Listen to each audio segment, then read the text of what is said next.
Hi friends, a quick touch base. Some say you shouldn't make these emotional videos where you've just got 10 minutes and you jump online. I lost one subscriber that I know of for my rant on Christmas Eve. I'm not going to take, I will say it's very rare for me to take down a video, very rare. But I did put that one to private a few hours later, not because I'm racist, even though it may have looked that way when I say fuck off back to your own country, get in a Christmas Eve queue there, but because I said I thought it might be my Lithuanian neighbour, and with hindsight I thought, no, I'm not sure about that, because they're so not Irish kind of neighbours. They're impeccable. They keep a beautiful home, beautiful garden. They contribute on the estate. They're just not Irish. So, you know, my previous neighbour, we each had a key to each other's home.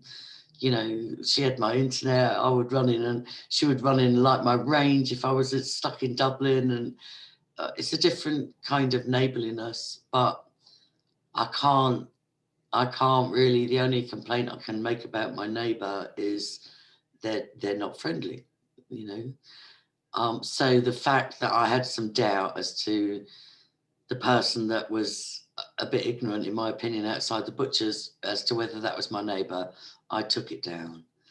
So I'm sorry for those that were offended. It was a vent, you know, and I don't need to make excuses, although everybody knows at Christmas you can just, everybody has a meltdown over Christmas, you know. But I do strongly feel there's a difference between racism, patriotism, and cultural good manners, you know. And I replied in a couple of comments because I gave the trolls a Christmas present. It's like, oh, we've got her now. Do you know what I mean? She's racist. So, you know, enjoy the present, enjoy clipping it and reproducing it, you know. But the truth is, I've traveled all over the world. I've lived in 7 countries. I even still feel a little bit like a guest in Ireland, even though I've had an Irish passport all my life. You know, and my family have been based here. Next year it'll be 40 years.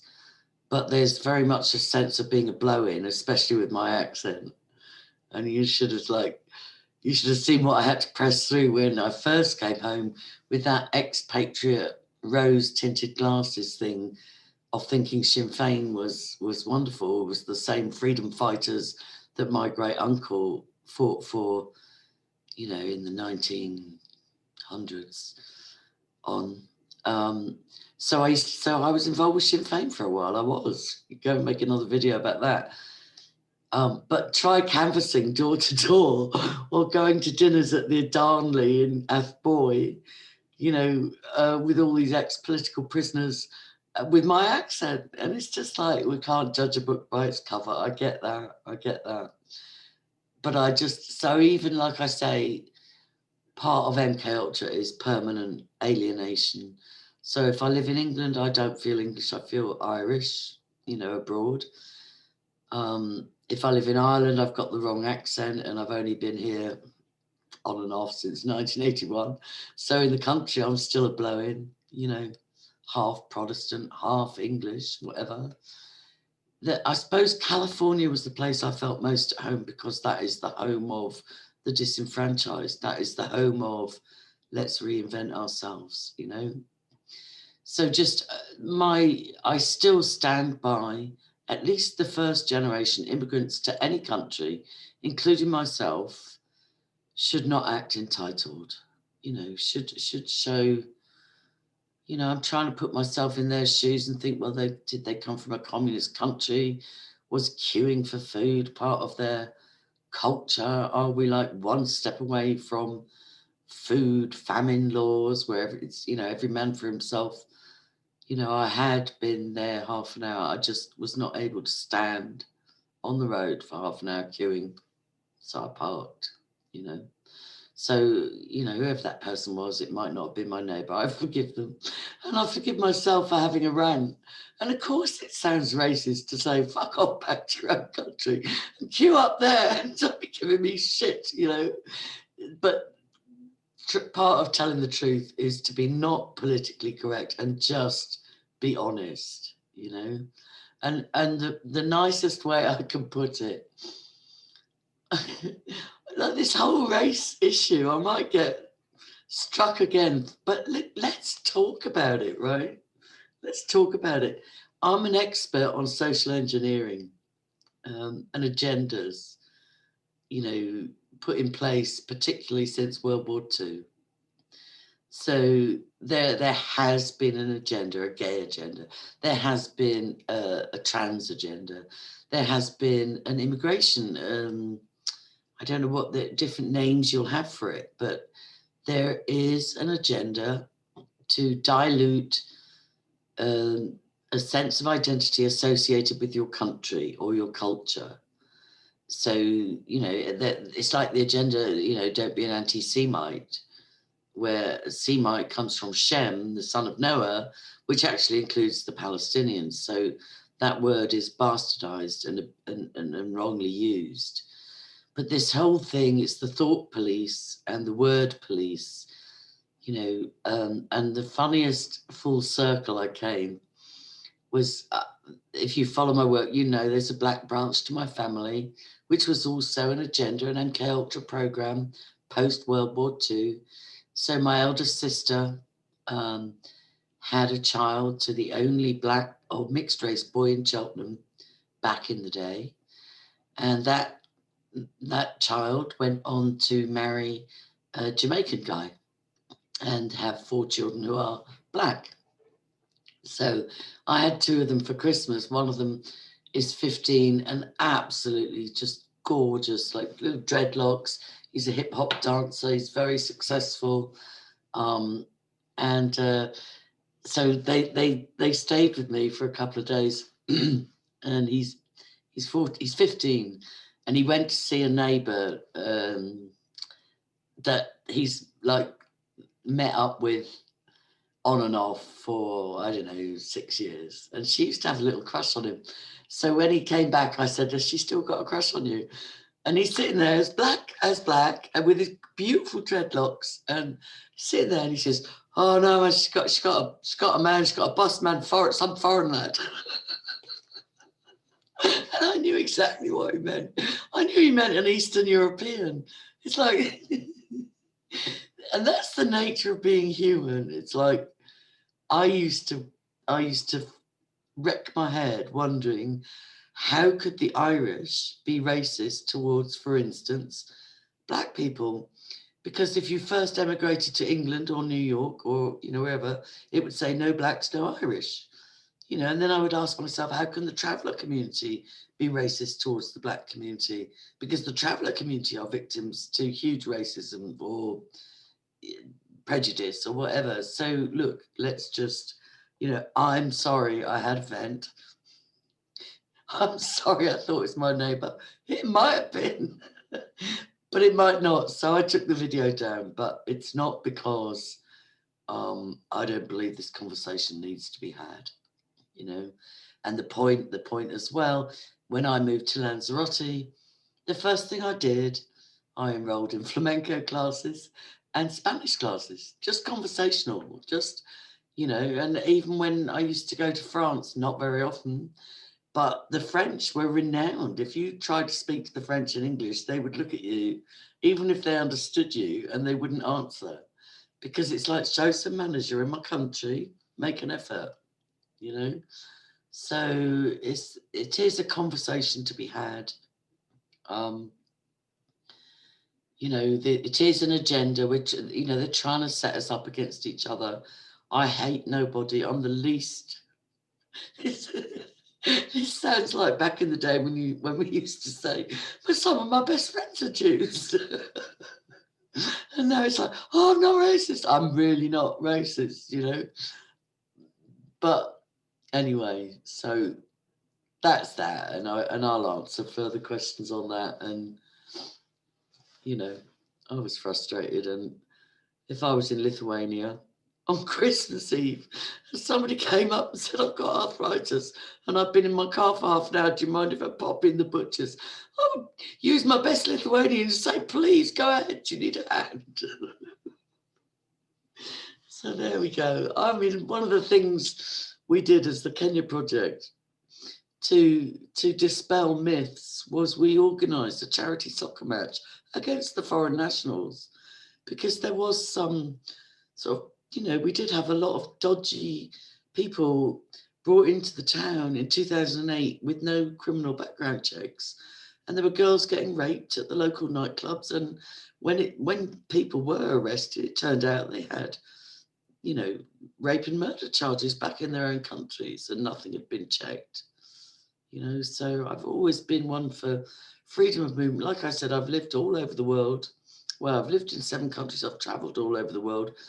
And I always appreciate when I'm made welcome in a country that's not my birthright, not my culture, you know.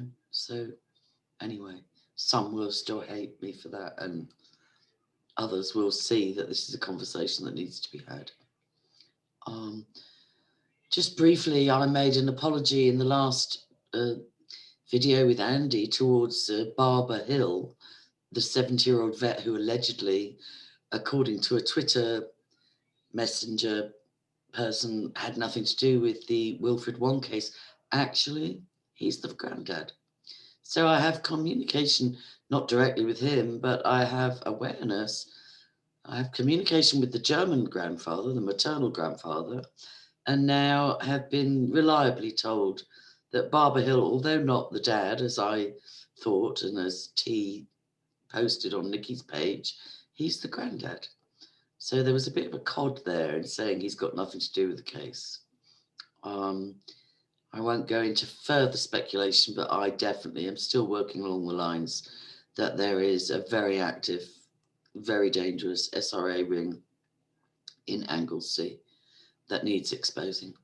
The other thing to say is that I've had confirmation that Kids Company in London, the quote unquote charity that had multiple millions in donations from the likes of Richard Branson and associations with the likes of the occultist artist, I can't remember his name, but just horrendous occult, Marina Abramovic type art.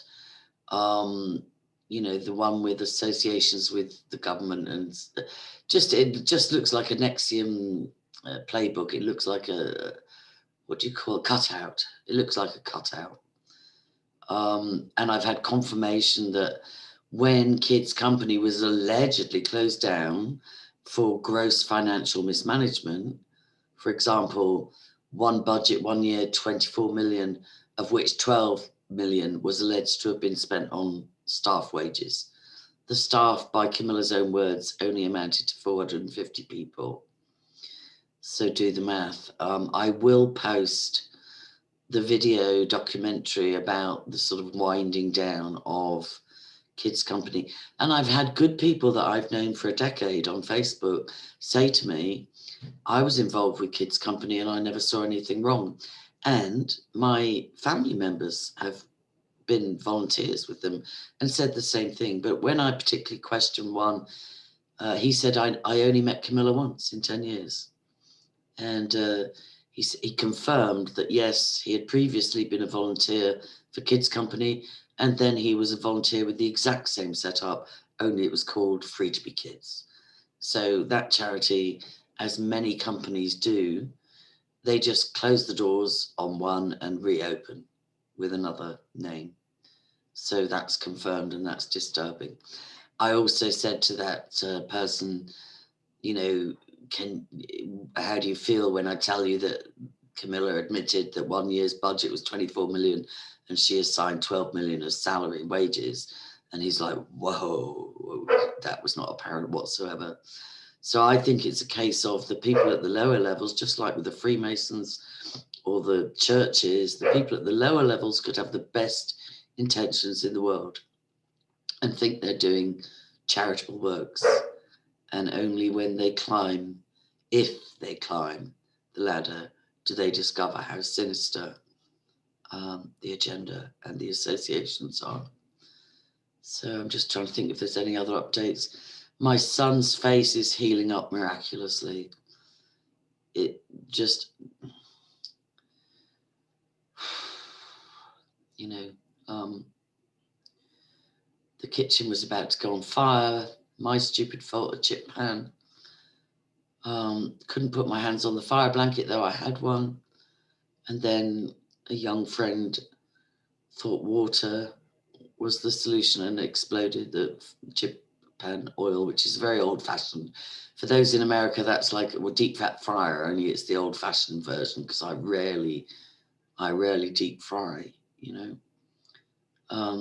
But the mix of oil and water and fire threw the two boys across the kitchen, and my son said it was like slow motion. He could see a fireball coming towards him, and he just had time to shield his eyes before he was thrown across the floor.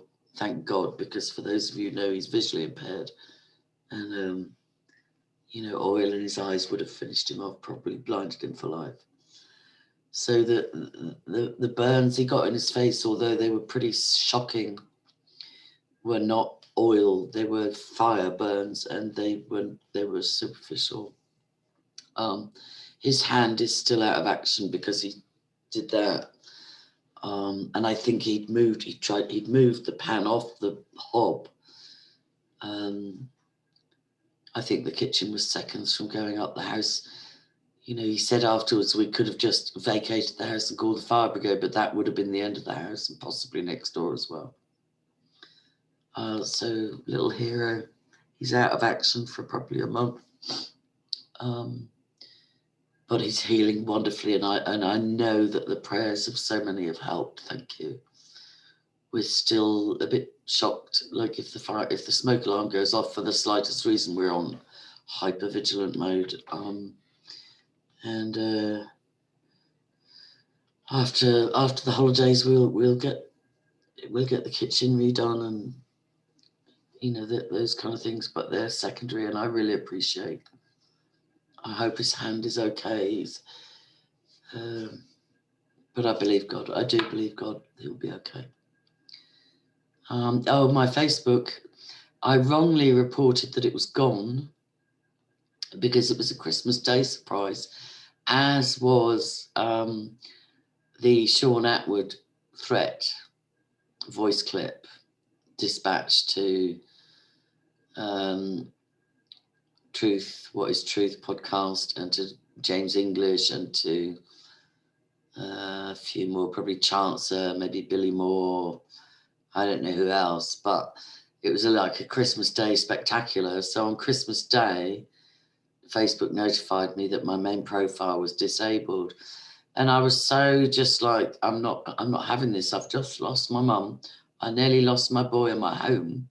I'm just not even going to engage. So I didn't even open until today the thing that says, you know, if you want a review, continue, although due to the COVID, we may not be able to review, blah, blah, blah. So today I got the courage to open it, and it actually just asked for ID. So maybe the worst that they could do was throw an ID request at me and disable me for 30 days while they did that, which conveniently would take us past the American inauguration, which I tend to have opinions about as well. So we're safe and well. I've had a lovely holiday season. It's Saturnalia, I agree. It's a pagan festival, but there's something about family coming together and appreciating each other. And so, you know, we had a lovely day, and another lovely day today. And very shocking, the shutdown between England and Ireland, even though I put up a meme of the year. Somebody Irish wrote, it's taken 800 years, but finally no Brits are allowed in Ireland. But like, I laugh, but that affects my family members, you know. So, you know, I've got two sisters still in England, and their offspring traveling back and forth. I miss my mum. And I wish you all well. And, you know, it's possible my main YouTube channel is only disabled, not terminated. It's possible my Facebook will come back up after validation or not, you know. It's really making me question, right? And this is what we have to do. When we get an obstacle, we have to question, is this a reason for me to press through? Or is this a redirect? Is this, you know, for me as a Christian, I say, is this God telling me, put your energy in a different direction, like finish writing your book? Or is this just the devil messing with me and I need to just stand in faith? So discernment, pray for discernment. We're going to need that in 2021. Don't panic about the, you know, I should have every reason to have panicked for the last, you know, I was technically diagnosed with COPD and emphysema, and, you know, I'm a heavy smoker and I've got arthritis and, you know, a vulnerable person around alleged viruses. But I've very rarely masked. I haven't social distanced. I haven't isolated. I haven't feared.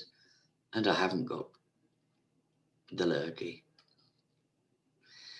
And then with what is truth, yeah, I'm very admiring in a way, although it's hurting my heart a bit. First of all, he says, don't you dare talk to me about religion. I used to be a Jesus freak and now I hate Christianity because the Spanish Inquisition killed all my ancestors. It probably did. That's not Jesus. Religion has caused more torture and torment and warfare than possibly any other subject in history. That's a reason why the early Christians were not called Christians, they were called followers of the way. And the way was demonstrated to us by Jesus. And Jesus would not have been leading the Spanish Inquisition, I can guarantee you. And I'm so sorry for all the persecutions that were done in the name of religion. It's an obscenity. It's an absolute obscenity. And then the second thing that's concerning me is that different people exposing different crimes against humanity, but social engineering and mind control has had us say, oh, well, anything between consenting adults is fine. You know, it's like, just don't hurt children. Well, it's good to protect the children, but the truth is, it's a slippery path. And saying things like, as Truthy did, oh, what 2 or more consenting adults get up to in their private time, that's great. That's nothing. I'm sexually liberal, there's no problem. And the same with Ron Swanson saying, oh yeah, well, I'm exposing child abuse on the deep web, but I'm running a kink community as well. Like, and Sean Atwood going on like, Sean Atwood doesn't need to take channels down for what they've said about him. He takes himself down. His Daddygate video and his Sonia Poulton attempt, you know, like BBC type attempt to deny it. And then his True Geordie disaster, debacle, vomit on the public. That's enough evidence. That and the records in Arizona. The facts stand for themselves. You don't need to take any channels down, Sean. It's not the channels condemning you. It's your own actions, you know. But equally, I would say to the True Geordies and to the, you know, whatever, it's you're a victim of social engineering and pornography if you think that adultery and fornication and debauchery and depravity is fine as long as it's just adults. It's not. It's a slippery road. They used to be able to blackmail people of power and influence with just something as simple as closet homosexuality or adultery. And then when that gets too normalized, then they go on to the children and then they go on to the rituals. So it's the same pathway to hell. And I think the most honourable thing I heard amongst the gangster community was Darren G saying that he won't sleep around while there's a lady carrying his firstborn child, you know. And so I think we need to get back. I'm not trying to be preachy. I've I've not lived a sinless life by any means, but this distinction people are making of whatever you do in your own bedroom, it doesn't matter, blah blah, slippery path, porn. Look at just the nightmare of. There's one woman who's in a magazine article boasting she'd slept with 5,000 men in a year. It's like, that's just, and other girls, like female paedophiles, don't ignore that subject. Women sending naked photos to 15-year-olds, and younger. Don't be deceived either with the big focus on 15 and 16-year-olds just under the age of consent. Sometimes that's a cover-up for the actual lengths that depravity and blackmail have gone to, which is children and toddlers, Ian Watkins style, Jeffrey Epstein style. So anyway, don't mean to be heavy. Enjoy the rest of the holidays. I'm wearing sackcloth and ashes for my my Christmas Day rant, and Christmas Eve rant, and I'll try not to have any more. But I just thought I'd touch base. God bless you all.